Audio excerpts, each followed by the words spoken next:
your last chance today to get yourself $1,000 and go fund yourself through Friday at 5:30. I think that's going to be the last chance for a while. But until then, you got plenty of chances to do it. 9:30 with Rover is the first keyword of the day, and then 5:30 with me is the last. So still plenty of chances if you're still empty-handed to get some money. If you were listening to the show on iHeartRadio from outside Ohio, tell me where. Andrew is a bureau chief in Orlando. Mark is a brand new listener in Cape Coral, Florida. He's not a new listener. He's a day one listener, but he's now living in Cape Coral. So thanks, Mark. Geronimo listens in Richmond, Kentucky. And Isabel is one of our bureau chiefs in the St. Joe, Benton Harbor area up in Michigan. Alan, please tell Mary I am free for the raping. No. Not rape then. No rape, no murder. Well, who's doing the raping? Yeah, in the 24 hours remaining in that scenario. Gee, what a shock that somebody would text Mary saying that he was free for the rape. I don't know that that's a guy. Could be a woman. Mm-hmm. By the way, also if you're willing. Yeah, I said I don't really want the sex. So. On the subject of the universe or what I was reading about NASA, they said that they can't figure out why the universe is expanding as quickly as it is. They've been studying a lot of data from that Hubble telescope, which has been giving them, a lot of amazing information and a lot of granular data that we've never had access to before. And they say that the expansion rate of the universe is much quicker than they predicted. I mean, they're just people, right, modeling these things out. And that other galaxies are moving away from our Milky Way even faster. Yeah, they see what we're doing here, and they're like, ugh, I gotta get away from these Earth people. Even other galaxies don't want to be around us. Yeah. They're like, yeah. We'll contract when you guys are extinct. Yeah, when you guys are over, when kids getting shot in school isn't a thing that you're okay with, then we'll maybe For come starters. back. Yeah. Just for starters. Science is a liar sometimes. Alan, yesterday's difficult person test was fantastic. Anytime you guys all four play a game, particularly one that reveals who you really are, it is a winner. Yeah, we did. We played a test yesterday. I posted a clip to our TikTok account at The Alan Cox Show because it was really so... we were 0% surprised at how Poundcake landed. He turned out to be, percentage-wise, it ranks through a series of 35 questions. If you just Google difficult person test, it'll probably come up. And it's a company that does all kinds of weird tests like this. And there are 35 questions that you answer, and it kicks back to you a percentage of how difficult of a person you are. Bill was the lowest. Poundcake was the highest, something like 67%. I was pretty high. I was like 57%. Yeah. You were 24, I think Bill was 18. Yeah. No. So according to this test, Bill, who was so nice that he would acquiesce to punching you in the face in the asteroid scenario, because that's what she wanted, that he's the easiest of all of us to get along with, I guess. Bill, that's a gift you don't even have to wrap. Look at that. Your favorite thing. Yep. Yeah. Yeah, I was going through the video of that yesterday, and just Poundcake's reactions to us already knowing how he answered and him being so indignant about it. It's like, why'd you... Oh, but yeah, I would. I did give it 2 thumbs up. Shut your ass up. For everybody texting me about the school shooting in Texas, we kind of mentioned this when it was breaking news about an hour ago. And there are really conflicting stories, by the way. This happened at Robb Elementary School today in Uvalde, Texas, which is probably about an hour west of San Antonio. The initial story was that there were 2 kids dead and a lot of kids injured. Now it says 14 students killed and 1 teacher dead. 1 teacher, yeah. The suspect was identified as 18-year-old Salvador Ramos. So he went and shot up an elementary school. This has kind of shades of Newtown all over it. He's a student at the local high school, and he is dead. So this is very much like Newtown. Newtown, I think, was 27 kids who were killed. And like their teacher and like... Teachers, yeah. And they were kindergartners. I mean, this is elementary school. Yeah, so they're not much older than that. But, this guy shot his grandmother before entering the school and again opening fire. He had a handgun and possibly a rifle. So, again, I'm getting... I'm confused by this because it says 15 students were being treated at the hospital. But then it says 14 students were killed. So he got to that many people? I don't know. 29 Obviously, total? I mean, that's a lot of people. That's one classroom. But with a handgun and a rifle? I mean, that sounds like the kind of work you would do if you had an automatic going through the room. And, they're semi-automatic and you are walking in their children and they have no way to defend themselves. Yeah. He's picking them off. Yeah. The teacher, a 66-year-old woman, is in critical condition. I guess one hospital's got 2 people. So anyway, it is obviously a developing story, but this broke about an hour ago and kind of mentioned it in passing. And I'm tired of people being like, oh, well, mental health is... People have mental health problems in other countries. They don't have school shootings in other countries. That's right. Yep. The guns are a problem. The absurd access to guns and firearms is what this country has to contend with. You can talk about it all you want and be like, it's our Second Amendment right. Read the Second Amendment. It's not what you think it is. It is for a well-regulated militia. What well-regulated militia was this kid in? He had a gun because you buy into some legacy God-given right to have a weapon to kill people. It's disgusting, and children are dead because of it, because you think that you need a gun to protect your family. It's not going down that way. It's not going down that way. People are dying. At the very least, it runs counter to this notion that so many people who call themselves pro-life are in fact pro-life. Because you're not necessarily pro-life. You're pro-birth. What, Poundcake? What are you saying? I'm sorry, but pro-life is... this incident doesn't make me want to get rid of my guns. It makes me want to makes guns me to want protect. But people shouldn't just be able to get a gun without any sort of check or anything. People can just walk in and buy guns, and that's the problem. No, but Poundcake, but Poundcake, to your point, school shootings are great for gun sales. All these things are great for gun sales. So is, there's a house that's not far from mine, and on the front porch, they've got these 2 big flags. And they've got the Don't Tread on Me flag, and they've got the Come and Take It flag, which I always think is funny. There's it corresponds to a Latin phrase that some people who are way into guns really enjoy, but it means come and take it. No one has ever tried to take your guns. This notion like, come and take it. You've been sold that line for decades through the NRA because it ups gun sales, my cold dead hand. No, the last person who said it's time to take the guns? Donald Trump was the last person to say, it's time to take the guns and then we'll worry about due process later on. That's a quote from him after one of these shootings. He's the only president who has said that. Obama didn't say it. Bush didn't say it. Nobody has tried to come and take your guns. Nobody. But that sells a lot of them, and it's a great talking point for people that, want to kind of, I guess, pass off their own particular reading of the Second Amendment. Because they feel that they have been done a great disservice by the Second Amendment being second. They think it should be first. Without the second, there'd be no first. Well, maybe in your world, but not in everyone's world. So again, this is one of these things that people will argue, and they'll go back and forth, and special interest groups on both sides will have their say, but it won't change anything. It won't change anything because people are okay with kids dying. Hey, Drunk Sue. Hi, baby. Drunk Sue, you're the perfect person to ask if there was a scenario in which an asteroid was going to kill everyone on the planet in 24 hours. How would you spend your last day? With Bob, making our last meal, and just hug each other till the time comes. Why? What would that last meal be? That's got me most curious. Four Loko. I don't know. Probably beef. Her Four Loko marinated beef.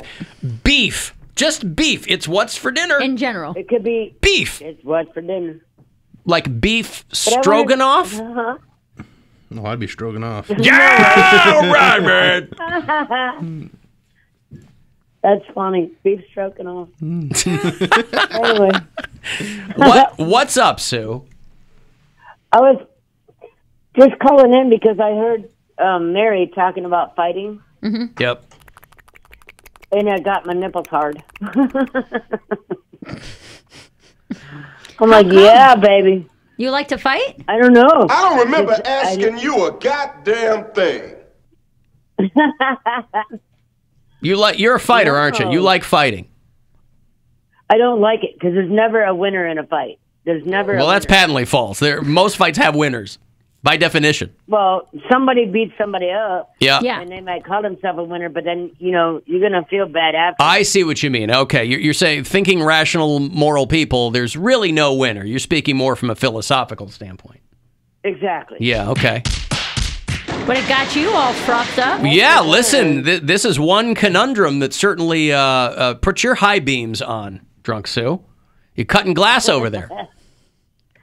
I'll get her done. Don't you worry, man. I'll get her done. All right, thank you, Sue. I love you. Thank guys. you. I love you too. Thank you for apprising me of the state of your nipples. I also have a question. Yes. It's unrelated to the school shooting, but why did we get a new press secretary? Who is this new lady, Karine? What happened to Jen Psaki? Jen Psaki was out. She was ready to go, and press secretary. That's not unusual for people to cycle out. Trump had 15 of them. I was going to say that, but they made it seem like when Trump press secretaries left, they were like, oh, they were so sick of Trump, they had to put their spin on it. But if they go like They that, might have been, but I mean, again, in any administration, it's not unusual for there to be multiple press secretaries. Okay. Just was Every curious. president has more than one, yeah. She was- Because it's a job that I think it does burn you out.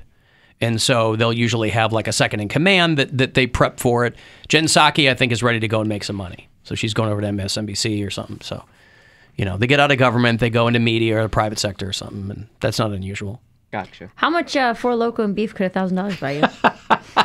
You know what? I don't know, Mary, but I'm going to give people this last keyword here to go fund yourself. Think about beef and Four Loko for dinner tonight. The Buzzard wants you to go fund yourself and score $1,000. Enter the nationwide keyword GRAND at WMMS.com. That's GRAND. Enter it now at WMMS.com. And good luck from Buzzard Radio. Out of all of the things that people have lent their names to throughout history, imagine and I don't know whose name it is, but imagine you're like Baron Stroganoff Yeah. in one of the Russian empires, and they go, "We've named a dish after you. It's your favorite." What is it? Beef. What is it called? It's called Beef Vladimir? No. Beef Stroganoff. It's a good dish. Oh, beef and Four Loko. Delicious. Noodles. Do you like mushrooms? Egg noodles. Niet. Let me talk to Mike, who checks in kind of frequently with us. He'll post his dispatches from the west coast of Ohio, right, Mike? Yeah, how's it going, Alan? Hate the show. How are you, man? What's up? Well, I was just watching the craziness unfold there in Texas. All these kids, it's just sad. It's really, really sad what's going on down there with these school shootings, and it's just wild. I agree. I mean, this is an 18-year-old kid who marched into an elementary school. And Yeah, I mean, what's going on? Like, when are these kids going to start pulling themselves up by their bootstraps?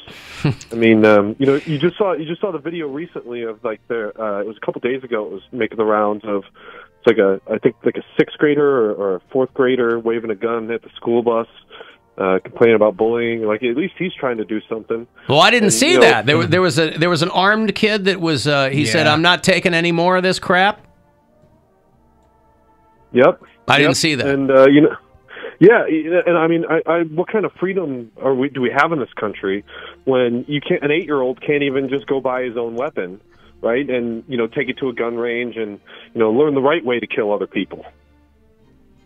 What is the right way, Mike? Just out of curiosity for me. Well, I mean, if I see somebody shooting up a school, I think you should shoot them, right? And we need more guns in the hands of children. Is what we really need. Oh, I see. Even On in the kids, he's going with the tightest. Even in an elementary school, the student body should be armed, is what you're saying. Absolutely. I Gotcha. mean, when everybody has guns, it doesn't mean more shooting. It means less shooting. It means more safety. Exactly. Gotcha. Exactly. Sense to me. You know how it is, like, right? I mean, all the child soldiers in Africa and Oh, I see. and they're doing really well. You're so your thought is that's a really good idea that we should import exactly child yeah. soldiers, right? I mean, they're not in I school. mean, look at what's happening in Sweden and Finland, where they don't have many guns. Right now, they're scared of the Russians. They're shaking in their boots. Right? It's not like the United States is scared of them at all. Right? We have our child soldiers. Well, listen, you're on to something, Mike. I think the idea needs to be fleshed out a little bit more. There might be a bit more development there, but I'm picking up what you're laying down. All right, Alan. Well, hey, just remember, more guns for kids, and we'll all be safer. Gotcha. Thank you. There's Mike, who checks in occasionally from the west coast of Ohio.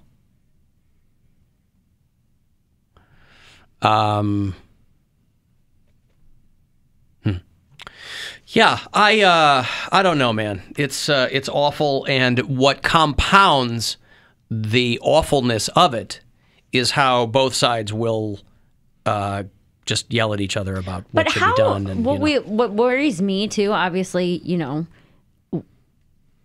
how is this going to affect these kids when they become adults? They've been so exposed. They have, active shooter drills at school. My 10-year-old niece talks about it, and we don't know what that's going to do to them over time, years and years and years of this, and becoming so numb to it, and that just being another thing where say this shooting happens downstairs and there's an upstairs of the school and the upstairs gets locked down. They're like, oh, another active shooter. We don't even know the long-term effects of my this kind daughter of in stuff. high school, when I would talk to her, I'd say, how was school today or whatever, she'd be like, another active shooter drill. Sometimes a drill, and a couple of weeks ago, they had a lockdown because some kid from another school, walked in. And it turned out he just had an issue with, his ex-girlfriend was at that school or something, and he wanted to start a fight with somebody. But you don't know what's going on in that situation. I'm like, how are they? I'm like, you guys don't have... She goes to public school in Michigan. I'm like, you guys don't have metal detectors? She goes, no. Not everybody does. But these schools, even without metal detectors, I'm like, how can you just walk in? You do know that some schools don't have markers and pencil sharpeners and enough chairs. But that's the last doors thing they're come about. with locks. Is my point. They do. My younger daughter's kindergarten or whatever.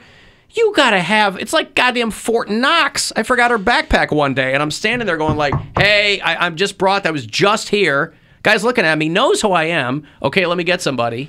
I'm like, dude, doors have locks on them. I'm just surprised. It could be as easy as an intercom system where they're like, who is it? And they're like, oh, I'm here to bring so-and-so something. And then they unlock the door expecting you to come to the office. And that's probably how a lot of schools are. I was just very surprised to hear that my daughter's high school, you could just walk in. Yeah. My high school was always unlocked because we had kids coming and going to different vocational schools and all kinds of stuff. But there were so many. Back in the day, this wasn't that prevalent. Again, that was 14 years ago. But there were still school shootings happening then, and even... Columbine happened while I was in high school. But it wasn't a every other month, right? But once I'm a saying week type of thing like it is now. The point I'm making is these have been going on for a while, and they haven't really made school safer. And it doesn't seem to be a concern. How will they get the guns out of people's hands? Well, I get that, but then it all comes back to teachers making $20,000 a year, and them expecting putting it on the hands of the underpaid staff and things like that. Right, but I mean, there has to be significant changes in the way that we handle our education system, guns. There's a lot that needs to change, but nobody wants to do it. Alan, the best quote I've seen is, if guns aren't the problem, but people are the problem, why are we giving the problem guns? Mm-hmm. Right. Anywho, that's okay, listen, I've got to take a break. You want to text for anything? 351-9228.